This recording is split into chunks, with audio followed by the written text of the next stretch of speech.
Hello ನಮಸ್ಕಾರ, welcome back to my YouTube channel. India versus England first day first match ಅನಾಲಿಸಿಸ್ಗೆ ಸ್ವಾಗತ. First day ಅಂತೂ India 310 ರನ್ಗೆ 5 wicket ನ ಕಳ್ಕೊಂಡಿರೋದು. ಹಾಗೆ ಶುಭ್ಮನ್ ಗಿಲ್ ಅವರು 100 ಸಹ ಹೊಡೆದು ಯಶಸ್ವಿ ಜೈಸ್ವಾಲ್ ಅವರು ಅನ್ಫಾರ್ಚುನೇಟ್ ಆಗಿ 87 ರನ್ ಇದ್ದಾಗ ಬೆಂಚ್ ರಾಕ್ ಓವರ್ ಅಲ್ಲಿ ಕಟ್ ಶಾಟ್ ನ ಹೊಡೆಯಕ್ಕೆ ಹೋಗಿ ಔಟ್ ಆಗ್ತಾರೆ. ಅದೊಂದೇ ಒಂದು ಮಿಸ್ಟೇಕ್ ಗುರು ಯಶಸ್ವಿ ಜೈಸ್ವಾಲ್ ಅವರು ಮಾಡಿದ್ದು.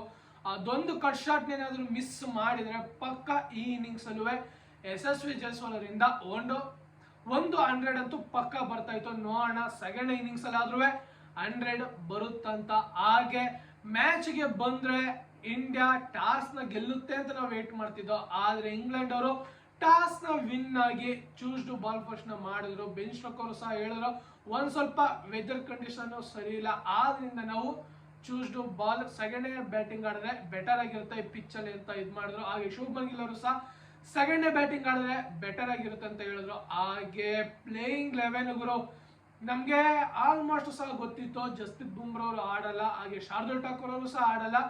ಆ ಜಾಗಕ್ಕೆ ಪಕ್ಕ ನಿತೀಶ್ ಕುಮಾರ್ ರೆಡ್ಡಿ ಮತ್ತೆ ಹರ್ಷದೀಪ್ ಸಿಂಗ್ ಬರ್ತಾರೆ ಅಂತ ಅನ್ಕೊಂಡಿದ್ದು. ಆದ್ರೆ ಹರ್ಷದೀಪ್ ಸಿಂಗ್ ಅಂತೂ ಒಂದು ಲೆಫ್ಟ್ ಆರ್ಮ್ ಸೀಮರ್ಸ್ ಇದ್ರೆ ಬೆಟರ್ ಆಗಿ ಇರುತ್ತೆ ಅಂತ ಅನ್ಕೊಂಡೆ. ಆದ್ರೆ ಅವರು ಆಕಾಶ್ ದೀಪ್ ನ ತಗೊಂಡ್ರು. ಏನಕ್ಕಂದ್ರೆ ಆಕಾಶ್ ದೀಪ್ ಒಂದು ಸ್ವಲ್ಪ ಬ್ಯಾಟಿಂಗ್ ಆಡ್ತಾರೆ, BGT ಸಹ ಒಂದು ಮ್ಯಾಚ್ ನ ಆಡಿ ಫಾಲೋ ನಿಂದ ತಪ್ಪಿಸ್ತಾರೆ. ಆದ್ರಿಂದ ಒಂದ್ ಹ್ಯಾಂಡ್ ಅಲ್ಲಿ ಇವ್ರು ಇದ್ರೆ ಒಂದ್ ಸ್ವಲ್ಪ ಬ್ಯಾಟಿಂಗ್ ಡೆಪ್ತ್ ತುಂಬಾ ಇರುತ್ತೆ ಅಂತ ಒಂದು ಯೋಚನೆ ಮಾಡಿ ಆಕಾಶ್ ದೀಪ್ ನ ಸಹ ಬೌಲಿಂಗ್ ಅಟ್ಯಾಕ್ ತಂದಿರೋದು. ಹಾಗೆ ಸಾಯಿ ಸುದರ್ಶನ್ ಅವ್ರನ್ನು ಸಹ ಕುಣಿಸಿ ಆ ಜಾಗಕ್ಕೆ ಕರುಣ್ ನಾಯರ್ ಅವ್ರನ್ನ ರಿಪ್ಲೇಸ್ಮೆಂಟ್ ಮಾಡಿರೋದು. ಏನಾದ್ರೂ ಸಾಯಿ ಸುದರ್ಶನ್ ಅವ್ರನ್ನ ಕುಣಿಸಿರ್ಲಿಲ್ಲ ಅಂದ್ರೆ ಬ್ಯಾಟಿಂಗ್ ಡೆಪ್ತೇ ಹೋಗ್ತಾ ಇರಲಿಲ್ಲ, ಹಾಗೆ ಬೌಲಿಂಗ್ ಅಟ್ಯಾಕ್ ಬರ್ತಾ ಇರಲಿಲ್ಲ. ಇವಾಗ ಒಂದ್ ಸ್ವಲ್ಪ ಎಕ್ಸ್ಟ್ರಾ ಬಾಲರ್ಸ್ ಗಳು ಸಹ ಇದಾರೆ, ಅದರಿಂದ ಒಂದು ಸ್ವಲ್ಪ ಬ್ಯಾಟಿಂಗ್ ಆಡೋದಂತೂ ಬೆಟರ್ ಆಗಿದೆ. ನೋಡೋಣ ಯಾವ ರೀತಿ ಕಾಂಬಿನೇಷನ್ ಪೂರ್ತಿ ವರ್ಕ್ ಆಗುವಂತ ಸಾಧ್ಯತೆಗಳು ತುಂಬಾ ಇದೆ. ಹಾಗೆ ಬ್ಯಾಟಿಂಗ್ ಗೆ ಬಂದಂತ ನಮ್ಮ ಇಂಡಿಯಾ ಸ್ಟಾರ್ಟಿಂಗ್ ಅಲ್ಲೇ KL ರಾಹುಲ್ ಅವ್ರ ವಿಕೆಟ್ ಕಳ್ಕೊಬಿಡ್ತು ಗುರು. KL ರಾಹುಲ್ ಅವ್ರದ್ದು ಅನ್ಫಾರ್ಚುನೇಟ್ ಆಗಿ ಗುರು ಡಿಫೆಂಡ್ ಮಾಡ್ತಾರೆ, ಆದ್ರೂ ಆ ಬಾಲ್ ಅದೇನ್ ಗುರು ನೆಲಕ್ಕೆ ಬಿದ್ದು ರಿವರ್ಸ್ ಆಗಿ ಬೋಲ್ಡ್ ಗೆ ಬೀಳದ. ಇದು ನಾವು ಎಕ್ಸ್ಪೆಕ್ಟೇಷನ್ ಮಾಡಿರಲ್ಲ, ಹಂಗ ಹೋಗುತ್ತೆ ಹಿಂದಕ್ಕೆ ಹೋಗುತ್ತೆ ಅಂತ ನಮ್ಗೆ ಎಕ್ಸ್ಪೆಕ್ಟೇ ಮಾಡಿರ್ಲಿಲ್ಲ. ಆ ಬಾಲ್ ಅದ್ ಯಾವಾಗ ಹೋಗಿ ಬೋಲ್ಡ್ ಹೊಡಿತಾ ಗೊತ್ತಿಲ್ಲ, ಏನಾದ್ರೂ ಮುಂದಕ್ಕಾರ ಹೋಯ್ತಾ. ಒಟ್ನಲ್ಲಿ ಅನ್ಲಕ್ಕಿ KL ರಾಹುಲ್ ಅವರು. ನೋಡೋಣ ಸೆಕೆಂಡ್ ಇನ್ನಿಂಗ್ಸ್ ಇಂದ ಒಂದು ಬಿಗ್ ಸ್ಕೋರ್ ಬತ್ತು KL ರಾಹುಲ್ ಅವ್ರ ಬ್ಯಾಟ್ ಇಂದ ಅಂದ್ರೆ ಫ್ಯಾನ್ಸ್ ಗಳಂತೂ ಫುಲ್ ದಿಲ್ ಖುಷ್ ಆಗ್ತಾರೆ. ಅದಾದ ನಂತರ ಬಂದಿದ್ದು ಕರುಣ್ ನಾಯರ್, ನಮ್ಮ ಕನ್ನಡಿಗ.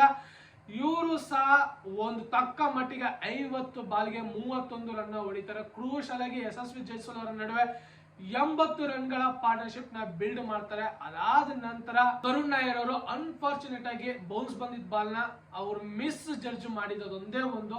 ಆ ಬಾಲ್ ನ ಬಿಟ್ಬಿಟ್ಟಿದ್ರು ಆಗೋಯ್ತಿತ್ತು, ಆ ಬಾಲ್ ನ ಹೊಡಿಬೇಕು ಅಂತ ಇದ್ ಮಾಡಿದ್ರು, ಡಿಫೆಂಡ್ ಮಾಡಿದ್ರು, ಕೈಗೆ ಬಿದ್ದು ಸ್ಲಿಪ್ ಕ್ಯಾಚ್ ಹೋಗ್ತು. ಅದಾದ ನಂತರ ಕರುಣ್ ನಾಯರ್ ಅವರು ಸಹ ಔಟ್ ಆದ್ರು. ಒಟ್ನಲ್ಲಿ ಅವ್ರಿಗೆ ಇನ್ನ 2-3 ಚಾನ್ಸ್ ಪಕ್ಕ ನೆಕ್ಸ್ಟ್ ಮ್ಯಾಚ್ ಸಹ ಚಾನ್ಸ್ ಕೊಟ್ಟೆ ಕೊಡ್ತಾರೆ. ಅವರ ಬ್ಯಾಟಿಂಗ್ ಇಂದ ರನ್ ಬಂದೇ ಬರುತ್ತೆ. ನೋಡೋಣ ಆ ವೈಟಿಂಗ್. ಅವರ ಬ್ಯಾಟಿಂಗ್ ಇಂದ ಒಂದು 100 ಬಂದ್ರೆ ಅಂತೂ ಫುಲ್ ಫ್ಯಾನ್ಸ್ ಗಳಂತೂ ದಿಲ್ ಖುಷ್ ಆಗ್ತಾರೆ. ಅದಾದ ನಂತರ ಬಂದಿದ್ದು ಗಿಲ್ಲು ಗುರು. ಗಿಲ್ಲು ಮತ್ತೆ ಯಶಸ್ವಿ ಜೈಸ್ವಾಲ್ ಒಂದು ತಕ್ಕ ಮಟ್ಟಿಗೆ ಪಾರ್ಟ್ನರ್ಶಿಪ್ ಅಂತೂ ಬಿಲ್ಡ್ ಮಾಡ್ತಾರೆ.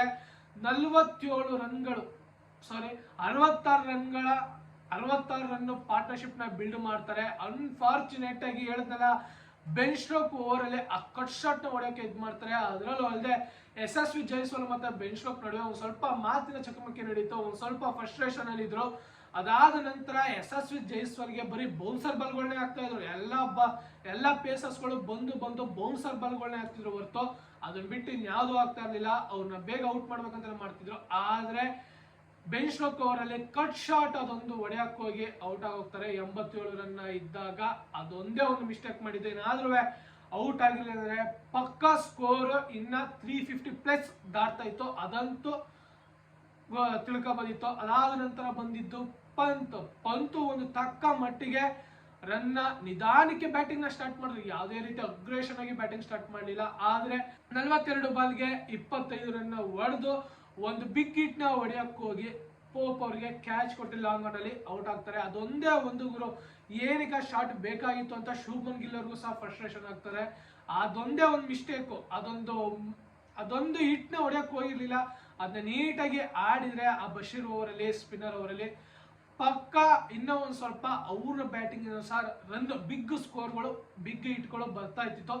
ಆದ್ರೂ ಅನ್ಫಾರ್ಚುನೇಟ್ ಆಗಿ ಔಟ್ ಆಗಿದ್ದು. ಅದಾದ ನಂತರ ಬಂದಿದ್ದು ನಿತೀಶ್ ಕುಮಾರ್ ರೆಡ್ಡಿ BGT ಸೀರೀಸ್ ನ ಮೇನ್ ಅಟ್ರಾಕ್ಷನ್. ಅದರಲ್ಲೂ ಅಲ್ಲದೆ ಹೊಡಿತಾರೆ ಅಂತ ಎಕ್ಸ್ಪೆಕ್ಟೇಷನ್ ಇಟ್ಟಿದ್ರು. ಆದ್ರೆ ನಿತೀಶ್ ಕುಮಾರ್ ರೆಡ್ಡಿ ಅವರು ಆ ಬಾಲ್ ಒಳಗ್ ಹೋಗಿ ಐಟಲ್ ಹೋಗುತ್ತೆ ಅಂತ ಸುಮ್ಮನೆ ಬಾಲ್ ಡ್ರಾಪ್ ಮಾಡಿದ್ರು, ಲೀವ್ ಮಾಡಿದ್ರು. ಆದ್ರೆ ಬಾಲ್ ಡೈರೆಕ್ಟ್ ಆಗಿ ಬೋಲ್ಗೆ ಹೊಡಿತು. ಅನ್ಫಾರ್ಚುನೇಟ್ ಆಗಿ ಔಟ್ ಆಗಿದ್ದು. ಸೆಕೆಂಡ್ ಇನ್ನಿಂಗ್ಸ್ ಅಲ್ಲಿ ಅವರ ಬ್ಯಾಟಿಂಗ್ ಇಂದ ರನ್ ಬರ್ಲಿ, ಅದೊಂದು ಮೇನ್ ಕ್ರೂಷಲ್. KL ರಾಹುಲ್ ಮತ್ತೆ ನಿತೀಶ್ ಕುಮಾರ್ ರೆಡ್ಡಿ ಇವರಿಬ್ಬರ ಬ್ಯಾಟಿಂಗ್ ಇಂದ ಒಂದ್ ಸ್ವಲ್ಪ ಕ್ರೂಷಲ್ ರನ್ ಬಂದಿಲ್ಲ. ಬಂದಿದ್ರೆ ಪಕ್ಕ ಸ್ಕೋರ್ ಬರ್ತಾ ಇದ್ದಿತ್ತು. ಅದಾದ ನಂತರ ಬಂದಿದ್ದು ಜಡೇಜಾ ಮತ್ತೆ ಶುಭ್ಮನ್ ಗಿಲ್ ಬೆಂಕಿ ಫಾರ್ಮ್ ಅಲ್ಲಿ ಪರ್ಫಾರ್ಮೆನ್ಸ್ ನ ಕೊಟ್ಟಿದ್ದು. ಪಾರ್ಟ್ನರ್ಶಿಪ್ 100 ಪಾರ್ಟ್ನರ್ಶಿಪ್ ಆಗ್ಬೇಕು, ಆದ್ರೆ ಇನ್ನ ಒಂದು ರನ್ ಬೇಕು ಪಾರ್ಟ್ನರ್ಶಿಪ್ 100 ಆಗಕ್ಕೆ. ಆದ್ರೆ 142 ಬಾಲ್ಗೆ 99 ರನ್ ಹೊಡೆದು ಪಾರ್ಟ್ನರ್ಶಿಪ್ ನ ಬಿಲ್ಡ್ ಮಾಡಿರೋದು ಜಡೇಜಾ ಅವರು. ಒನ್ ಹ್ಯಾಂಡ್ ಅಲ್ಲಿ 67 ಬಾಲ್ಗೆ 41 ರನ್ ಹೊಡೆದಿದ್ರೆ, ಹಾಗೆ ಶುಭ್ಮನ್ ಗಿಲ್ ಅವರು 100 ನ ಹೊಡೆದಿರೋದು. ನೋಡೋಣ ಈ ಇನ್ನಿಂಗ್ಸ್ ಅಲ್ಲಿ ಶುಭ್ಮನ್ ಗಿಲ್ ಅವರು 150 ಅಂದ್ರೆ 200 ರನ್ ಹೊಡೆದ್ರೆ ಬೆಟರ್ ಆಗಿರುತ್ತೆ.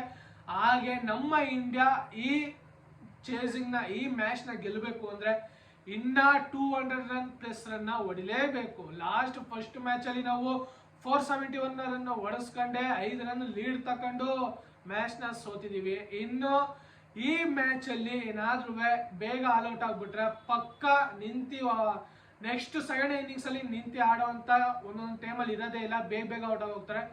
ಅದರಿಂದ ಇನ್ನ 200 ಪ್ಲಸ್ ರನ್ ಬರಲೇಬೇಕು. ಅದರಲ್ಲೂ ಅಲ್ಲದೆ ನಮ್ಮ ಇಂಡಿಯಾ ಏನಾದ್ರೂ ಇನ್ನೊಂದು ಬೇಗ ಏನಾದ್ರೂ ಫಸ್ಟ್ ಸೆಷನ್ ಅಲ್ಲಿ 2 ವಿಕೆಟ್ ಬೀಳ್ತು ಅಂದ್ರೆ ಪಕ್ಕ ಟಪ ಟಪ ಟಪ ಅಂತ ಉದ್ರೋಯ್ತಾರೆ. ಆ ತರ ಆಗೋದು ಬೇಡ. ಒಂದು ಲೋ ಆರ್ಡರ್ ಅಲ್ಲಿ ಒಂದು ಬಿಗ್ ರನ್ ಬಂದ್ರೆ ಬೆಟರ್ ಆಗಿರುತ್ತೆ. ಇವತ್ತಿನ ಸೆಕೆಂಡ್ ಡೇ ಅಂತೂ ಇನ್ನ ಚೆನ್ನಾಗಿರುತ್ತೆ ಇಂಡಿಯಾಗೆ. ಹಾಗೆ ನಮ್ಮ ಇಂಡಿಯಾ ಫಸ್ಟ್ ಇನ್ನಿಂಗ್ಸ್ ಅಲ್ಲಿ 500 ಇಲ್ಲ 550 ಆ ತರ ಸ್ಕೋರ್ ನ ಕೊಡಬೇಕು ಇಂಗ್ಲೆಂಡ್ ಅವ್ರಿಗೆ. ಅದಾದ ನಂತರ ಅವ್ರನ್ನ ಬೇಗ ಒಂದು 400 ಒಳಗೆ ಆಲ್ ಔಟ್ ಮಾಡಿದ್ರೆ 150 ರನ್ ಲೀಡ್ ಸಿಗುತ್ತೆ. ಅದಾದ ನಂತರ ಸೆಕೆಂಡ್ ಇನ್ನಿಂಗ್ಸ್ ಅಲ್ಲಿ ಇನ್ನ ಒಂದು 400 ಹೊಡೆದ್ರೆ ಆರಾಮಾಗಿ ಇನ್ನ 550 ಆ ರನ್ ಹೊಡೆಯಕ್ಕೆ ಇಂಗ್ಲೆಂಡ್ ಅವರು ಪದ್ರಾಡಿ ಬೇಗ ವಿಕೆಟ್ಗಳನ್ನ ಕೊಟ್ಟು ಔಟ್ ಆಗ್ತಾರೆ, ಇಲ್ಲ ಡ್ರಾನಾರ ಆಗ್ಬೋದು. ನೋಡೋಣ. ಪಿಚ್ ಕಂಡೀಷನ್ ಅಂತೂ ಅದ್ರಾಗಿದೆ, ಬ್ಯಾಟಿಂಗ್ ಆಡೋದಕ್ಕೆ ಇನ್ನೂ ಚೆನ್ನಾಗಿದೆ. ಒಂದು ಸ್ವಲ್ಪ ಎನಿಯನ್ ಬೌನ್ಸ್ ಬರ್ತಾ ಇರೋದು ಬಿಟ್ರೆ ಇನ್ನು ನೀಟಾಗಿ ಬ್ಯಾಟ್ಸ್ಮನ್ಗಳು ನೀಟಾಗಿ ಆಡಬಹುದು. ಹಾಗೆ ಡೇ 3 ಹೋಗ್ಬಿಟ್ರಂತ ಪಿಚ್ ಇನ್ನೂ ಹದಗೆಟ್ಟೋಗುತ್ತೆ. ಆದ್ರೆ ಇವತ್ತು ಏನ್ ರನ್ ಹೊಡಿತಾರೋ ಬ್ಯಾಟರ್ಸ್ಗಳು ಅವ್ರಿಗೆ ಪ್ಲಸ್ ಪಾಯಿಂಟ್. ನೋಡೋಣ ನಮ್ಮ ಇಂಡಿಯಾ ಇವತ್ತು ಏನ್ ಮಾಡುತ್ತೆ ಅಂತ. ಇನ್ನ 200 ಪ್ಲಸ್ ರನ್ ಹೊಡೆದ್ರೆ ಬೆಟರ್ ಆಗಿರುತ್ತೆ ನನ್ನ ಪ್ರಕಾರ. ಹಾಗೆ ಯಾರ್ಯಾರು ಈ ವಿಡಿಯೋ ನೋಡ್ತಾ ಇದ್ರೆ ಲೈಕ್ ಮಾಡಿ, ಶೇರ್ ಮಾಡಿ ಮತ್ತು ನನ್ನ ಯೂಟ್ಯೂಬ್ ಚಾನಲ್ ನ ಸಬ್ಸ್ಕ್ರೈಬ್ ಮಾಡಿ. ಹಾಗೆ ಇದೇ ತರ ಮುಂದಿನ ವಿಡಿಯೋದಲ್ಲಿ ಸಿಗೋಣ.